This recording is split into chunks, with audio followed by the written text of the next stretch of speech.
ನಮಸ್ಕಾರ ಸ್ನೇಹಿತರೆ, ಕೇವಲ ಒಂದೇ ಒಂದು ವಾರದಲ್ಲಿ ಇರಾನ್ ಅನ್ನ ಸರೆಂಡರ್ ಆಗೋ ರೀತಿಯಲ್ಲಿ ಮಾಡ್ತೇನೆ, ಈ ರೀತಿಯಾಗಿ ಬೊಗಳೆ ಕೊಚ್ಚಿಕೊಂಡು ಯುದ್ಧಕ್ಕೆ ಇಳಿದಂತಹ ಡೊನಾಲ್ಡ್ ಟ್ರಂಪ್ ಈಗ ತಾನೇ ಸ್ವತಃ ಸರೆಂಡರ್ ಆಗುವಂತಹ ಪರಿಸ್ಥಿತಿಗೆ ನಿರ್ಮಾಣ ಆದ ರೀತಿಯಲ್ಲಿ ಕಾಣಿಸ್ತಾ ಇದೆ.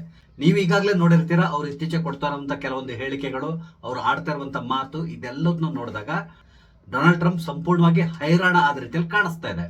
ಹಾಗಾದ್ರೆ ಡೊನಾಲ್ಡ್ ಟ್ರಂಪ್ ಕೇವಲ 18 ದಿನದ ಯುದ್ಧದಲ್ಲೇ ಸಂಪೂರ್ಣವಾಗಿ ಹೈರಾಣ ಆಗ್ಲಿಕ್ಕೆ ಕಾರಣ ಏನು, ಇದರ ಹಿನ್ನೆಲೆ ಏನು, ಇದಕ್ಕೆ ಸಂಬಂಧಪಟ್ಟಂತೆ ಒಂದಿಷ್ಟು ವಿಷಯಗಳನ್ನ ನಾನು ನಿಮ್ಮ ಜೊತೆ ಶೇರ್ ಮಾಡ್ಕೊತಾ ಇದ್ದೇನೆ. ಸ್ನೇಹಿತರೆ, ನಿಮ್ಮೆಲ್ಲರೂ ಕಾಫಿ ಇದ್ರೆ ಡಿಜಿಟಲ್ ಚಾನಲ್ ಸ್ವಾಗತಿಸ್ತಾ ಇದ್ದೇನೆ. ಸ್ನೇಹಿತರೆ, ಫೆಬ್ರವರಿ 28ನೇ ತಾರೀಕು ಅಮೆರಿಕ ಮತ್ತು ಇಸ್ರೇಲ್ ಜೊತೆಗೂಡಿ ಇರಾನ್ ಮೇಲೆ ದಾಳಿಯನ್ನು ನಡೆಸಲಿಕ್ಕೆ ಶುರು ಮಾಡಿದ್ರು. ಇಲ್ಲಿ ಇವರ ಪ್ಲಾನ್ ಹೇಗಿತ್ತು ಅಂತ ಹೇಳಿದ್ರೆ, ಇರಾನ್ನ ಸರ್ವೋಚ್ಚ ನಾಯಕ ಅಯತೊಲ್ಲಾ ಖೊಮೇನಿಯನ್ನೇ ಗುರಿಯಾಗಿಸಿಕೊಂಡು ದಾಳಿಯನ್ನು ನಡೆಸಿದ್ರು, ಆತನ ಹತ್ಯೆಯನ್ನು ಕೂಡ ಮಾಡಿದ್ರು. ಇಲ್ಲಿ ಈ ಎರಡು ದೇಶಗಳು ತಿಳ್ಕೊಂಡಿದ್ದೆ ಏನು ಅಂತ ಹೇಳಿದ್ರೆ, ಒಂದ್ ವೇಳೆ ನಾವು ಇರಾನ್ನ ಸರ್ವೋಚ್ಚ ನಾಯಕನನ್ನು ಕೊಂದ ತಕ್ಷಣ ಇರಾನ್ ಸರೆಂಡರ್ ಆಗಿಬಿಡ್ತದೆ, ಅಲ್ಪ ಸ್ವಲ್ಪ ಪ್ರತಿರೋಧವನ್ನು ಒಡ್ತದೆ, ಅದನ್ನ ಹೇಗೂ ನಾವು ಮಟ್ಟ ಹಾಕ್ಬೋದು, ಈ ರೀತಿಯಾಗಿ ಯೋಚನೆ ಮಾಡಿಕೊಂಡು ಯುದ್ಧ ಘೋಷಣೆಯನ್ನ ಮಾಡಿತು. ಆದ್ರೆ ಈಗಾಗಲೇ ಯುದ್ಧ ಪ್ರಾರಂಭವಾಗಿ 18 ದಿನ ಕಳೀತು, ಆದ್ರೆ ಯುದ್ಧ ನಿಲ್ಲುವಂತ ಸೂಚನೆ ಕಾಣಿಸ್ತಾ ಇಲ್ಲ. ಅಂದ್ರೆ ಇಲ್ಲಿ ಪ್ರಮುಖವಾಗಿ ಅಮೆರಿಕ ಮತ್ತು ಇಸ್ರೇಲ್ ಏನ್ ತಿಳ್ಕೊಂಡಿತ್ತು, ಇರಾನ್ ಶರಣಾಗ್ಬೇಕು, ಹಾಗೇನೆ ಅಲ್ಲಿಯ ರಿಜಿಮ್ ಚೇಂಜ್ ಆಗ್ಬೇಕು, ಈ ರೀತಿಯಾಗಿ ಯೋಚನೆಯನ್ನು ಇಟ್ಕೊಂಡಿತ್ತು.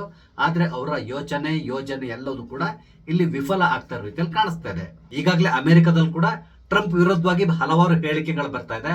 ಆತನ ಪಕ್ಷದವರೇ ಈ ಯುದ್ಧವನ್ನ ತಕ್ಷಣ ನಿಲ್ಲಿಸಿ ಅಂತ ಹೇಳ್ಕೊಂಡು ಆತನ ಮೇಲೆ ಒತ್ತಡವನ್ನ ಹೇರ್ತಾ ಇದ್ದಾರೆ.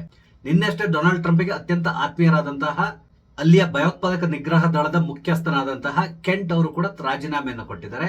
ಇಲ್ಲಿ ಕೆಂಟ್ ಅವರು ರಾಜೀನಾಮೆ ಪತ್ರದಲ್ಲಿ ಏನ್ ಹೇಳಿದ್ದಾರೆ ಅಂತ ಹೇಳಿದ್ರೆ, ಅಮೆರಿಕ ಇರಾನ್ ಮೇಲೆ ದಾಳಿ ನಡೆಸಿದ್ದ ಬಹುದೊಡ್ಡ ತಪ್ಪು, ಇರಾನ್ ನಿಂದ ನಮ್ಗೆ ಯಾವುದೇ ರೀತಿಯಾದಂತಹ ಸಮಸ್ಯೆ ಇರಲಿಲ್ಲ, ಆದ್ರೆ ಇಸ್ರೇಲ್ನ ಒತ್ತಡಕ್ಕೆ ಮಣಿದು ಅಮೆರಿಕ ಈ ಯುದ್ಧದಲ್ಲಿ ಭಾಗಿಯಾಗಿದೆ, ಇರಾನ್ ನಲ್ಲಿ ನಡೀತಾ ಇರುವಂತಹ ಹತ್ಯೆಗಳನ್ನ ನನಗೆ ನೋಡ್ಲಿಕ್ಕೆ ಆಗ್ತಿಲ್ಲ, ಹಾಗಾಗಿ ನಾನು ರಾಜೀನಾಮೆ ಕೊಡ್ತಾ ಇದ್ದೇನೆ ಅಂತ ತಕೊಂಡು ಅವರು ತಮ್ಮ ರಾಜೀನಾಮೆ ಪತ್ರದಲ್ಲಿ ತಿಳಿಸಿದ್ದಾರೆ. ಇಲ್ಲಿ ಇಸ್ರೇಲ್ ಕೂಡ ಅಷ್ಟೇ ಅಮೆರಿಕವನ್ನ ತುಂಬಾ ಚೆನ್ನಾಗಿ ಉಪಯೋಗಿಸಿಕೊಂಡಿದೆ. ಇಸ್ರೇಲ್ನ ಗುರಿ ಇರೋದೇನು, ಇರಾನ್ನ ಸಂಪೂರ್ಣವಾಗಿ ನಾಶ ಮಾಡಬೇಕು. ಆ ಗುರಿಯನ್ನು ಈಡೇರಿಸ್ಕೋಬೇಕು ಅಂತ ಹೇಳಿದ್ರೆ ಅಮೆರಿಕದ ಸಹಾಯ ಬೇಕೇ ಬೇಕು. ಅದಕ್ಕಾಗಿ ನೆತನ್ಯಾಹು ಒಂದು ಅದ್ಭುತವಾದಂತಹ ಪ್ಲಾನ್ ನ ರೆಡಿ ಮಾಡಿಕೊಂಡು ಡೊನಾಲ್ಡ್ ಟ್ರಂಪ್ಗೆ ಒಂದು ಪ್ರೆಸೆಂಟೇಷನ್ ಕೊಟ್ಟರು. ಆ ಪ್ರೆಸೆಂಟೇಷನ್ ನೋಡಿದಂತಹ ಡೊನಾಲ್ಡ್ ಟ್ರಂಪ್ ಸಂಪೂರ್ಣವಾಗಿ ಎಕ್ಸೈಟ್ ಆಗಿಬಿಟ್ರು. ವಾವ್, ಅದ್ಭುತವಾದಂತಹ ಪ್ಲಾನ್ ಇದು. ಈ ಪ್ರಕಾರ ನಾವು ಇರಾನ್ ಮೇಲೆ ದಾಳಿ ನಡೆಸಿದ್ರೆ ಕೆಲವೇ ದಿನಗಳಲ್ಲಿ, ಅಂದ್ರೆ ಒಂದು ವಾರದೊಳಗಡೆ ಇರಾನ್ ಅನ್ನ ಸಂಪೂರ್ಣವಾಗಿ ನಾವು ನಾಶ ಮಾಡಬಹುದು, ಇರಾನ್ ಅನ್ನ ನಮ್ಮ ಹತೋಟಿ ತಗೊಳ್ಬಹುದು, ಈ ರೀತಿಯಾಗಿ ಯೋಚನೆ ಮಾಡಿದ್ರು. ಇಲ್ಲಿ ನೆತನ್ಯಾಹುಗಿದ್ದಂತ ಗುರಿ ಏನು ಅಂತ ಹೇಳಿದ್ರೆ, ಇರಾನ್ ಯಾವುದೇ ಕಾರಣಕ್ಕೆ ಅಣ್ವಸ್ತ್ರ ದೇಶ ಆಗಬಾರದು, ಅದನ್ನ ನಾವು ತಡಿಬೇಕು, ಈ ರೀತಿಯಾಗಿ ಇಸ್ರೇಲ್ ಯೋಚನೆ ಮಾಡ್ತಾ ಇತ್ತು. ಆದ್ರೆ ಇಲ್ಲಿ ಡೊನಾಲ್ಡ್ ಟ್ರಂಪ್ ಇದ್ದಂತಹ ಧ್ಯೇಯ ಏನು ಅಂತ ಹೇಳಿದ್ರೆ, ಇರಾನ್ ನಲ್ಲಿದ್ದಂತಹ ತೈಲ ಸಂಪತ್ತನ್ನ ಸಂಪೂರ್ಣವಾಗಿ ಅಮೆರಿಕದ ಹತೋಟಿ ತಗೊಳ್ಬೇಕು, ಈ ರೀತಿಯಾಗಿ ಅಮೆರಿಕ ಯೋಚನೆ ಮಾಡ್ತಾ ಇತ್ತು. ನಿಮ್ಗೆ ಗೊತ್ತಿದೆ, ವೆನಿಜುವೆಲಾದ ಮೇಲೆ ಯಾವ ರೀತಿಯಾಗಿ ದಾಳಿ ನಡೆಸಿ ಕೆಲವೇ ಗಂಟೆಗಳಲ್ಲಿ ಅಲ್ಲಿ ಅಧ್ಯಕ್ಷ ಮತ್ತು ಆತನ ಹೆಂಡತಿಯನ್ನ ಕಿಡ್ನಾಪ್ ಮಾಡ್ಕೊಂಡು ಬಂದಂತಹ ಟ್ರಂಪ್ ಇರಾನ್ ಮೇಲೂ ಕೂಡ ನಾವು ಇದೇ ರೀತಿಯಲ್ಲಿ ದಾಳಿ ನಡೆಸಿ ಇರಾನ್ ನಲ್ಲಿರುವಂತಹ ತೈಲ ಸಂಪತ್ತನ್ನ ಸಂಪೂರ್ಣವಾಗಿ ನಮ್ಮ ಹತೋಟಿ ತಗೊಳ್ಬಹುದು, ಈ ರೀತಿಯಾಗಿ ಯೋಚನೆ ಮಾಡಿದ್ರು. ಆದ್ರೆ ಇಲ್ಲಿ ಪರಿಸ್ಥಿತಿ ಸಂಪೂರ್ಣವಾಗಿ ಭಿನ್ನವಾಗಿದೆ. ಇಲ್ಲಿವರೆಗೆ ಯುದ್ಧದಲ್ಲಿ ಏನೆಲ್ಲ ನಡೆದಿದೆ ಅನ್ನೋದು ನಿಮ್ಗೆ ಗೊತ್ತಿದೆ, ಅದ್ರ ಬಗ್ಗೆ ನಾನು ಜಾಸ್ತಿಯನ್ನು ಹೇಳಲಿಕ್ಕೆ ಹೋಗಲ್ಲ. ಆದ್ರೆ ಡೊನಾಲ್ಡ್ ಟ್ರಂಪ್ ನಿನ್ನೆ ಕೊಟ್ಟಂತಹ ಹೇಳಿಕೆಗಳನ್ನು ನೋಡಿದಾಗ ಆತ ಎಷ್ಟು ಹತಾಶನಾಗಿದ್ದಾರೆ, ಆತನ ಪರಿಸ್ಥಿತಿ ಯಾವ ಮಟ್ಟಿಗೆ ಬಂದಿದೆ ಅನ್ನೋದು ಗೊತ್ತಾಗ್ತಾ ಇದೆ. ನಿನ್ನೆ ಡೊನಾಲ್ಡ್ ಟ್ರಂಪ್ ಏನ್ ಹೇಳಿದ್ರು ಅಂತ ಹೇಳಿದ್ರೆ, ಇರಾನ್ ಈ ರೀತಿಯಾಗಿ ಪ್ರತಿರೋಧ ಒಡ್ತದೆ ಅಂತಕೊಂಡು ನಾನು ತಿಳ್ಕೊಂಡಿರ್ಲಿಲ್ಲ ಅಂತೇಳಿ ಹೇಳಿದ್ರು. ಇರಾನ್ ಇಷ್ಟೊಂದು ದಿನ ಯುದ್ಧ ಮಾಡುವಂತಹ ಕೆಪಾಸಿಟಿಯನ್ನು ಹೊಂದಿದೆ ಅನ್ನುವ ಯಾವುದೇ ರೀತಿಯಾದಂತಹ ಸೂಚನೆ ನನಗೆ ಇರಲಿಲ್ಲ ಅಂತೇಳಿ ಹೇಳಿದ್ರು. ಇರಾನ್ ಗಲ್ಫ್ ರಾಷ್ಟ್ರಗಳ ಮೇಲೆ ದಾಳಿ ನಡೆಸ್ತದೆ ಅಂತ ಹೇಳ್ಕೊಂಡು ನಾನು ಕನಸಿನಲ್ಲಿ ಕೂಡ ಎಣಿಸಲಿಲ್ಲ ಅಂತ ಹೇಳ್ಕೊಂಡು ಹೇಳಿದ್ದಾರೆ. ಇಲ್ಲಿ ಯುದ್ಧ ಆರಂಭ ಆಗೋದಕ್ಕಿಂತ ಮೊದಲೇ ಡೊನಾಲ್ಡ್ ಟ್ರಂಪ್ಗೆ ಅಲ್ಲಿಯ CIA ಇರ್ಬೋದು ಅಥವಾ ಇಂಟೆಲಿಜೆನ್ಸ್ ಡಿಪಾರ್ಟ್ಮೆಂಟ್ ನವರು ಇರ್ಬೋದು, ಅವರು ಸಂಪೂರ್ಣವಾದಂತಹ ಡೀಟೇಲ್ಸ್ ನ ಕೊಟ್ಟಿರ್ತಾರೆ. ಒಂದ್ ವೇಳೆ ಇರಾನ್ ಮೇಲೆ ನಾವು ದಾಳಿ ನಡೆಸಿದ್ರೆ ಇರಾನ್ ಗಲ್ಫ್ ರಾಷ್ಟ್ರಗಳಲ್ಲಿರುವಂತಹ ನಮ್ಮ ಸೇನಾ ನೆಲೆಗಳನ್ನು ಗುರಿಯಾಗಿಸಿಕೊಂಡು ದಾಳಿ ನಡೆಸುವಂತ ಸಾಧ್ಯತೆ ಇದೆ ಅಂತ ಕೊಂಡು ಹೇಳಿದ್ರು. ಇದು ಡೊನಾಲ್ಡ್ ಟ್ರಂಪ್ಗೆ ಕೂಡ ತುಂಬಾ ಚೆನ್ನಾಗಿ ಗೊತ್ತಿತ್ತು. ಆದ್ರೆ ಇರಾನ್ ಅಮೆರಿಕಕ್ಕೆ ಅಚ್ಚರಿಯಾಗುವ ರೀತಿಯಲ್ಲಿ ತನ್ನ ಸುತ್ತಮುತ್ತ ಇರುವಂತಹ ಎಲ್ಲಾ ಗಲ್ಫ್ ರಾಷ್ಟ್ರಗಳ ಮೇಲೆ ಏಕ್ದಮ್ಮಾಗಿ ದಾಳಿ ಮಾಡ್ಲಿಕ್ಕೆ ಪ್ರಾರಂಭ ಮಾಡ್ತು. ಈಗ ಗಲ್ಫ್ ರಾಷ್ಟ್ರಗಳಲ್ಲಿ ಪರಿಸ್ಥಿತಿ ಹೇಗಿದೆ ಅಂತ ಹೇಳಿದ್ರೆ, ಈ ಅಮೆರಿಕವನ್ನ ನಾವು ನಂಬಿಕೊಂಡು ಹಾಳಾಗಿ ಹೋದ್ವಿ, ಈ ರೀತಿಯಾದಂತಹ ಯೋಚನೆ ಅವರ ಮನಸ್ಸಿನಲ್ಲಿ ಮೂಡ್ಲಿಕ್ಕೆ ಪ್ರಾರಂಭ ಆಗಿದೆ.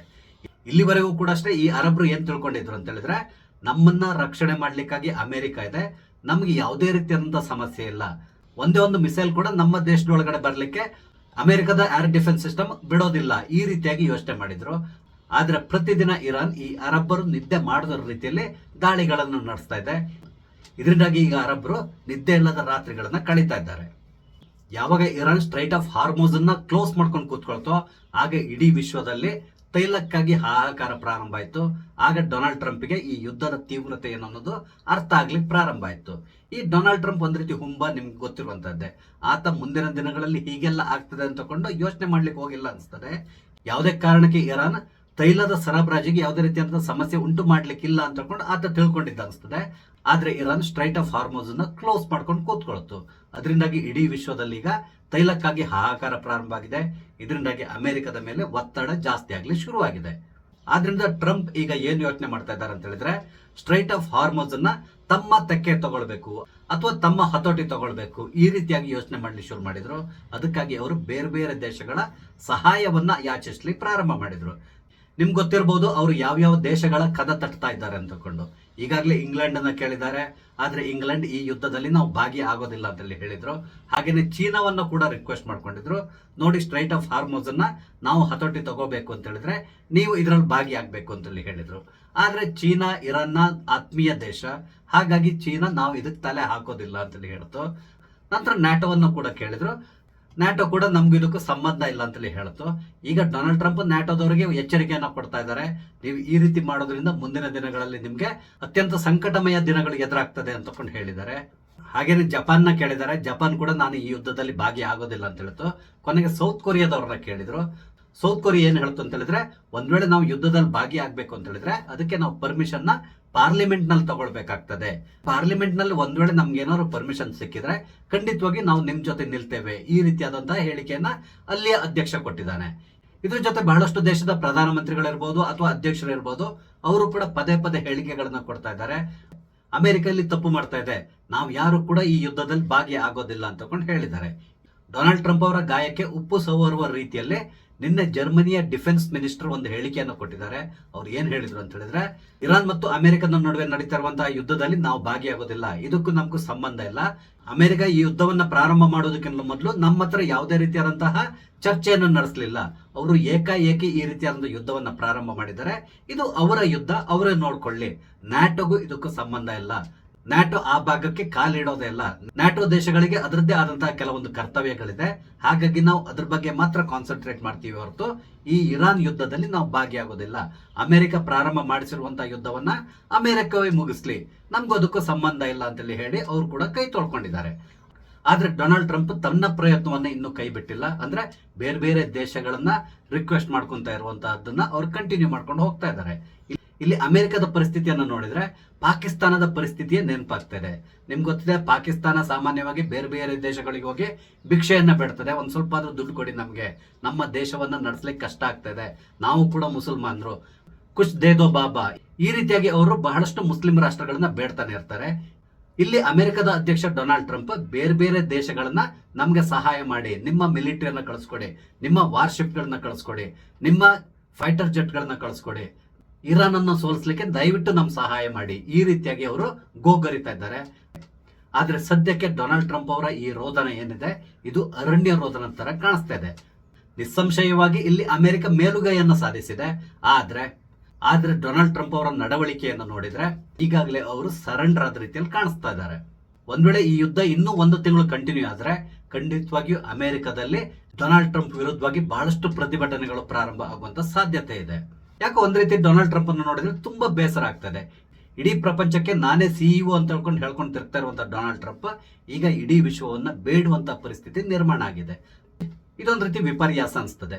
ನೋಡೋಣ ಮುಂದಿನ ದಿನಗಳಲ್ಲಿ ಡೊನಾಲ್ಡ್ ಟ್ರಂಪ್ ಅವರ ಈ ಒಂದು ರೋದನೆಗೆ ಯಾರಾದ್ರೂ ಹೋಗೊಟ್ಟು ಡೊನಾಲ್ಡ್ ಟ್ರಂಪ್ ಅವರ ಸಹಾಯಕ್ಕೆ ಬರ್ತಾರಾ, ಯಾವುದಕ್ಕೂ ನಾವು ಕಾದ್ ನೋಡ್ಬೇಕಾಗಿದೆ. ಸ್ನೇಹಿತರೆ, ನಿಮ್ಗೆ ಏನ್ ಅನ್ಸ್ತದೆ? ಡೊನಾಲ್ಡ್ ಟ್ರಂಪ್ ಇಲ್ಲಿ ಗೆಲುವನ್ನ ಸಾಧಿಸ್ತಾ ಇದ್ದಾರಾ ಅಥವಾ ಸೋಲ್ತಾ ಇದ್ದಾರಾ?